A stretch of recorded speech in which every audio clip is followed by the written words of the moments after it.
अस्सलाम वालेकुम respected viewers. क्या बच्चों का पंजों पे चलना नॉर्मल है या एबनॉर्मल है? और वो कौन सी एज है जिस पे बच्चों को अपने पाँव ज़मीन पर ठहराने चाहिए? और बच्चों का किस उम्र तक पंजों पे चलना नॉर्मल अमल है, नॉर्मल फ़ितरी अमल है? ये है आज का सवाल और मैं हूं doctor Mohammad Ramzan Ansari, assistant professor of pediatrics and family medical specialist. अक्सर बच्चे जब चलना सीखते हैं तो वो अपने पंजों पे चलते हैं, टिप टो वॉकिंग करते हैं। टिप टो वॉकिंग एक नॉर्मल डेवलपमेंटल फिनोमिना है। जैसा कि आप इसको प्रिमिटिव रिफ्लेक्स कहते हैं। जैसे आप प्रिमिटिव एनिमल्स में देखें, मंकी है या बेबून है, ये वो हमेशा अपने पंजों पे ही चलते हैं, तो ये प्रिमिटिव रिफ्लेक्स है। इस रिफ्लेक्स का 2 साल की उम्र तक या हद 3 साल की उम्र तक, 3 साल इनफैक्ट एक कट ऑफ लाइन है जिसके बाद हम परेशान हो जाते हैं कि बच्चा अपनी एड़ी जमीन पे क्यों नहीं लगाता। 3 साल की उम्र तक बच्चे को टिप के ऊपर वॉक करना कोई ऐसा मसले की बात नहीं, लेकिन 100% ऑफ टाइम्स नहीं, कभी कभार, दिन में कभी कभार अगर वो पंजों पे चलता है बच्चा, तो ये इसका नॉर्मल प्ले एक्टिविटी है और उसको उसको नॉर्मल भी चलना चाहिए। ऐसा नहीं होना चाहिए कि बच्चा हमेशा टिप टो वॉकिंग ही करता रहे। टिप टो वॉकिंग लगातार करने से मुराद ये होती है कि बच्चे के पीछे के जो मसल्स हैं, जो काफ के मसल्स हैं, वो बहुत ज़्यादा टाइट हैं, वो बहुत ज़्यादा स्ट्रॉन्ग हैं और वो टो के ऊपर ही बच्चा वॉक किए जा रहा है। और इसके दिमाग की डेवलपमेंट का भी ये शो करता है कि दिमाग की डेवलपमेंट अच्छी नहीं हुई, जिसकी वजह से बच्चे के प्रिमिटिव रिफ्लेक्सेस अभी तक एग्जिस्ट कर रहे हैं। जो छोटा बच्चा होता है, जब उसको हम उसके पाँव जब ज़मीन पे लगाते हैं या पाँव के टॉप जो है वो ऐसे उसके टेबल के साथ टच करते हैं, टेबल के एंड के साथ, तो वो फ़ौरन उठा के पाँव जो है वो आगे रखता है और टो कोशिश करता है टो नीचे लगाने की। कुछ बच्चे ये प्रोसेस 6 माह की उम्र तक जो है वो ये वाला जो स्टेपिंग रिफ्लेक्स जिसे कहते हैं हम, ये ख़त्म हो जाता है और टो की बजाय वो पूरा पाँव ज़मीन पर लगाना शुरू कर देते हैं और अपनी टांगों पर वज़न डालना शुरू कर देते हैं। हम ज़मीन पे चलते हैं, व्हेयर एज़ बाकी अगर एनिमल्स आप देखें जो प्रिमिटिव एनिमल्स हैं, तो वो शाख को, ब्रांच को ग्रैस्प करते हैं या ज़मीन पे उछल-उछल के चलते हैं, उछल-उछल के कूद के चलते हैं। तो ये कूदने के लिए ऐसे पंजों पे आना ज़रूरी होता है। तो ये प्रिमिटिव रिफ्लेक्स है जो कि प्रिमिटिव एनिमल्स में, प्राइमेट्स में जो है वो मिलता है।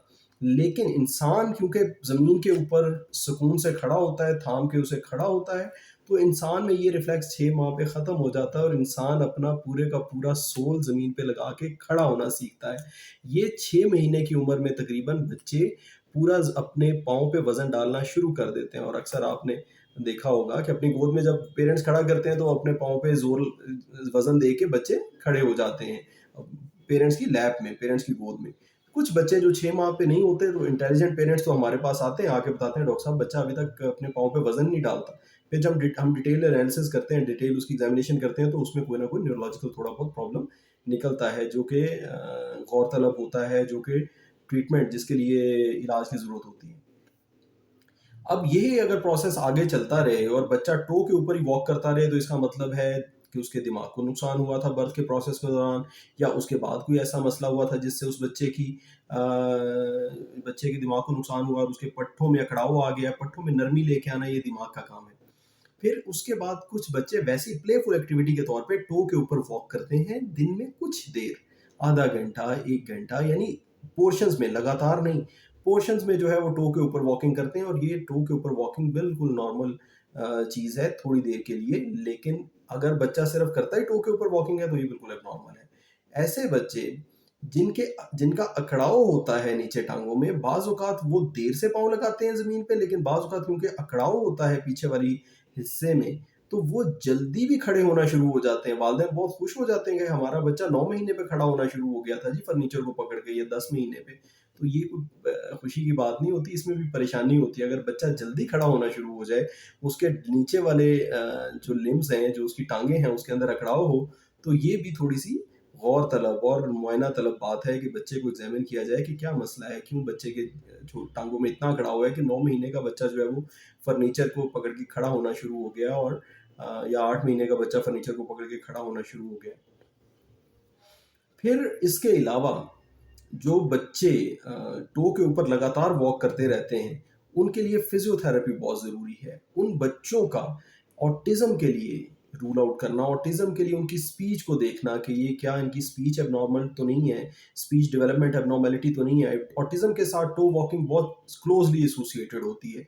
फिर ऐसे बच्चों का ब्रेन का एग्जामिनेशन करना कि क्या एमआरआई करवाना या उनका एनसीएस ईएमजी करवाना, यानी नर्व कंडक्शन स्टडीज और इलेक्ट्रोमायोग्राफी यानी मसल्स की कॉन्ट्रैक्शंस को चेक करना, उनको फिजियोथेरेपी रेगुलर बेसिस पे करवाना बहुत ज़रूरी होता है। इन बच्चों की एक्सटेंसिव स्क्रीनिंग की ज़रूरत होती है। Toe walking up to 3 years is a totally normal phenomena कभी कभार, लेकिन अगर लगातार बच्चा कर रहा है तो ये बहुत परेशानी की बात है, और इस बच्चे को डिटेल एग्जामिनेशन की, डिटेल मुआयने की ज़रूरत है और इन्वेस्टिगेशन की भी ज़रूरत पड़ सकती है। ये थी व्यूअर्स मेरी आज की गुजारिशात। उम्मीद है आप लोगों को इस वीडियो से फ़ायदा होगा और आप वीडियो को लाइक करेंगे और चैनल को सब्सक्राइब करेंगे। Thank you very much. अस्सलाम वालेकुम।